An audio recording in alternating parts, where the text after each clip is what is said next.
Hace uso de la palabra ahora el señor presidente de la Asociación Internacional de Radiodifusión, AIR, don Luis Pardo Sáenz. Señor embajador de la República de Chile, señor subdirector general de la UNESCO, distinguidas autoridades, señoras y señores. En nombre de la Asociación Internacional de Radiodifusión, AIR, agradezco al consorcio para la celebración del centenario de tan importante hito histórico para las democracias hispanoamericanas. La Constitución de 1812, en cuyo debate participaron diputados de las entonces colonias americanas, fundó las bases del régimen democrático que prosperó con el correr de los años en España y en las naciones emancipadas. Elemento destacadísimo de la Constitución del 12 es el reconocimiento del principio de libertad de imprenta, consagrada en el Real Decreto del 10 de noviembre de 1810 en este Real Teatro de las Cortes de San Fernando, que constituye la base jurídica de la libertad de expresión, componente esencial de la democracia moderna y piedra angular de todas las libertades. Es muy significativo que los radiodifusores de las tres Américas y Europa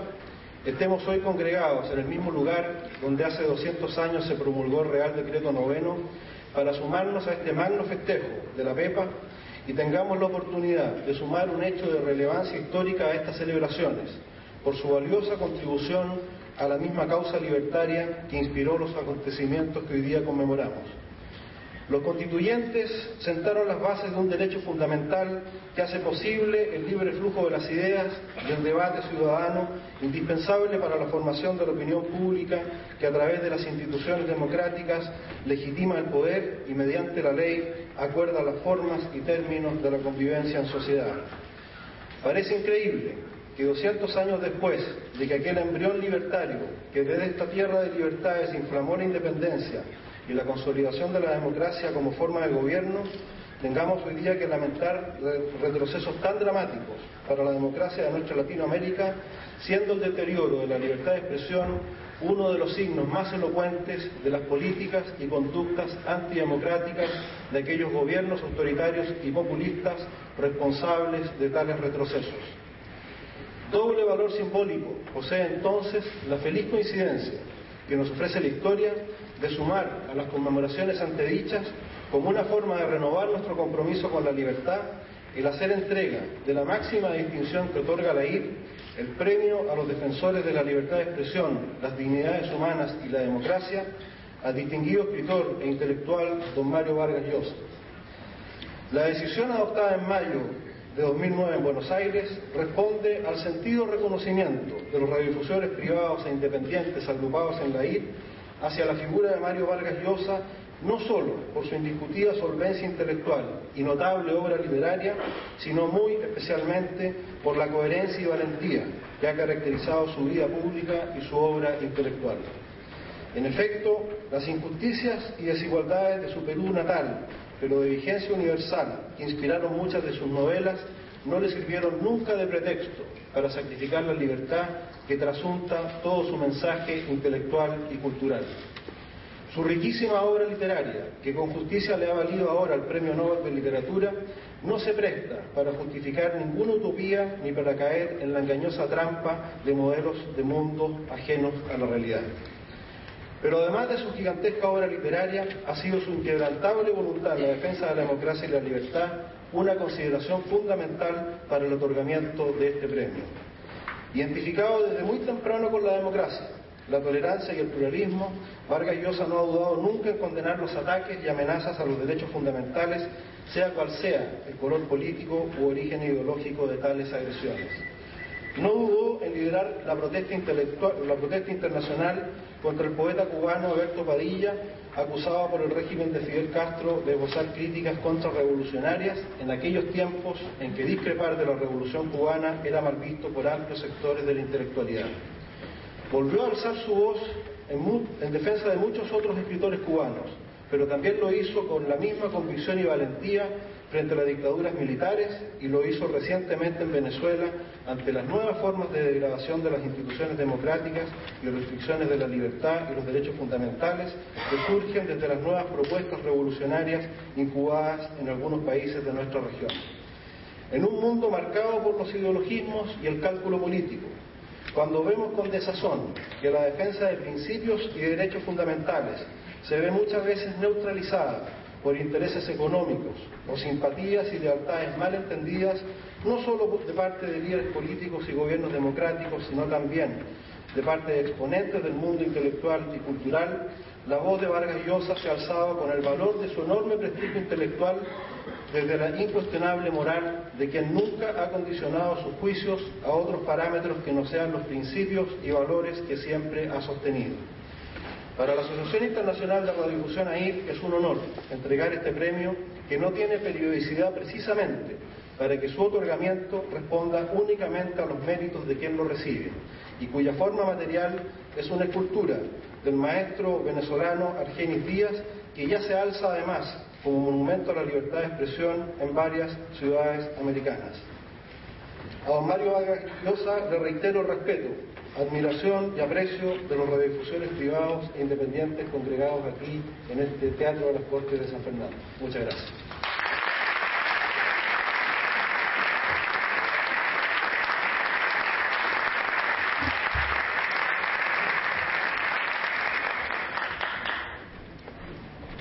A continuación va a intervenir el excelentísimo señor vicepresidente primero, ministro del Interior del Gobierno de España y presidente de la Comisión Nacional para la conmemoración del segundo centenario de la Constitución de 1812, don Alfredo Pérez Rubalcaba. Tiene la palabra.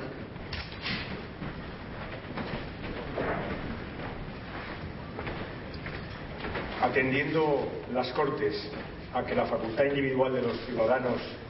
de publicar sus pensamientos e ideas políticas es no solo un freno a la arbitrariedad,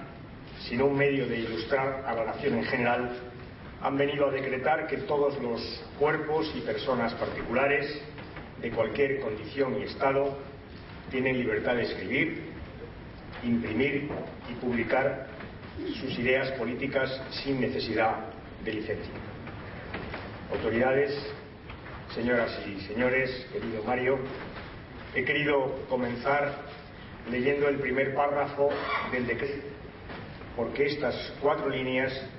sintetizan de manera ejemplar lo que ocurrió aquí, en esta misma ciudad,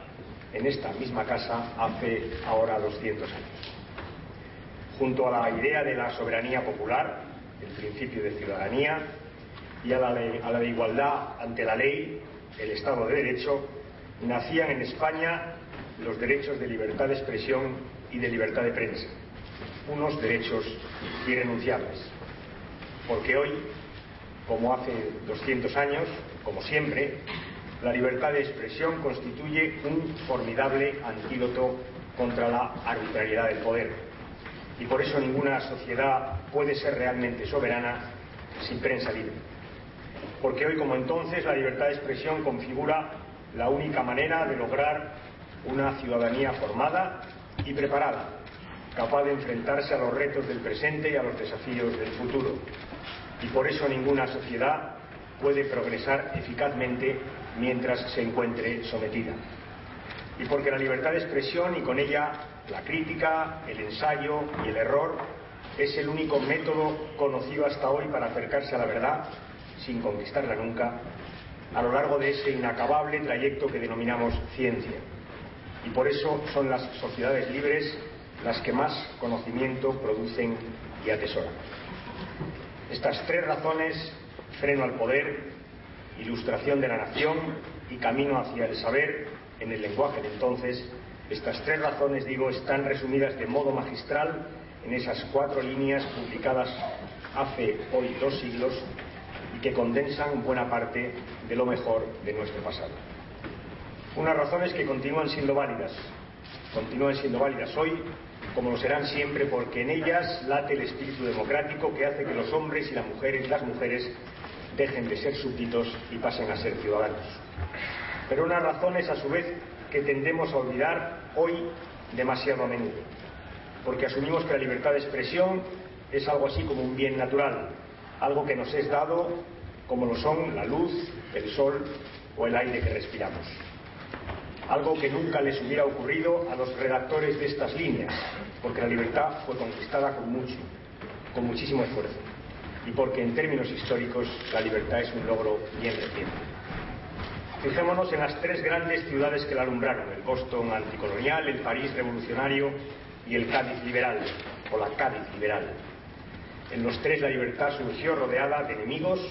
y en combate con ellos. Un combate que no era solo, aunque también militar, era un combate intelectual, en el que la libertad, la ciencia y la ilustración se batían contra el oscurantismo y la tiranía.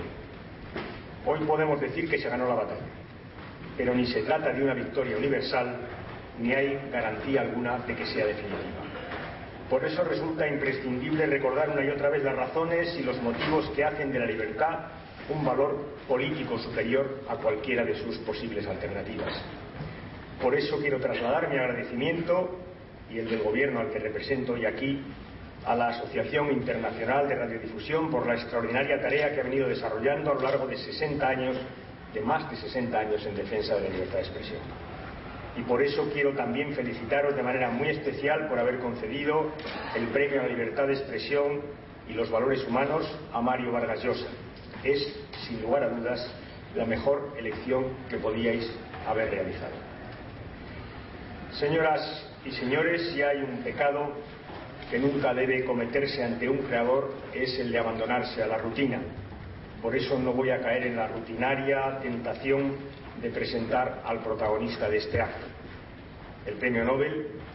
un premio del que todos los habitantes de este territorio, que es el español, nos sentimos, con tu permiso, Mario, un poquitito partícipes. El Premio Nobel ha venido a recoger el mérito universal de la obra de Mario Vargas Llosa, y poco puedo añadir desde aquí a esa inatacable certificación de su maestría literaria. Pero la faceta puramente literaria, artística, no es en Mario la única que hace de él una figura excepcional, porque lo cierto es que con su trayectoria ha conseguido desmentir las voces que dan por buena la extinción de una figura que él representa a la perfección, la del intelectual comprometido. La Academia Sueca le adjudicó la profesión de cartógrafo del poder, para ser exactos. Cabría decir que en la práctica de esa noble ocupación, la principal herramienta que Mario ha empleado ha sido siempre la libertad. Parafraseando a Verlaine y a la música por sobre todas las cosas, el lema de Mario podría ser la libertad por sobre todas las cosas, porque Mario es hoy y entre nosotros el escritor de la libertad. Y por eso su trayectoria está jalonada de episodios que certifican esa lucha suya contra la ignorancia, que es la peor manifestación de la pobreza, esa lucha suya a favor de la libertad. Y por eso es un autor que huye de la torre de marfil del literato, del académico, del intelectual, y baja al mundo, y se convierte en reportero, en periodista, en director de cine, en ensayista, en político y en otras 1000 cosas más. Y en cada paso que enarbola siempre lleva la misma bandera, el mismo tesoro, la libertad. La libertad por encima de todas las cosas. Porque el uso de la libertad, algo de lo que nadie puede escapar siempre o para siempre, coloca a cada cual frente al resultado del ejercicio de su responsabilidad. Y unos, como el general argentino Luciano Benjamín Menéndez, a unos el uso de la libertad los lleva frente a una pila de libros que él ha ordenado quemar en los años oscuros de la dictadura militar argentina. Libros de Cortázar, de Neruda, de Proust, también de Mario. Y la luz tenebrosa de esa hoguera de fanatismo es el único recuerdo que nos quedará de él y de los que son como él. Y a otros, como a Roger Casamán, el héroe de la última novela de Mario, el uso de la libertad le encuentra al lado de las víctimas, en África, denunciando la indecible barbarie colonial que desplegó allí la supuestamente civilizada Europa. Y el recuerdo que él nos quedará, o que de él nos quedará, será esa luz de ejemplo y de esperanza. Y a Mario el uso de la libertad lo encuentra siempre registrando este y otros acontecimientos, con una curiosidad insaciable, y escribiendo. Y al escribir hace nuestro mundo más habitable, más humano y sobre todo mucho más libre. Y a nosotros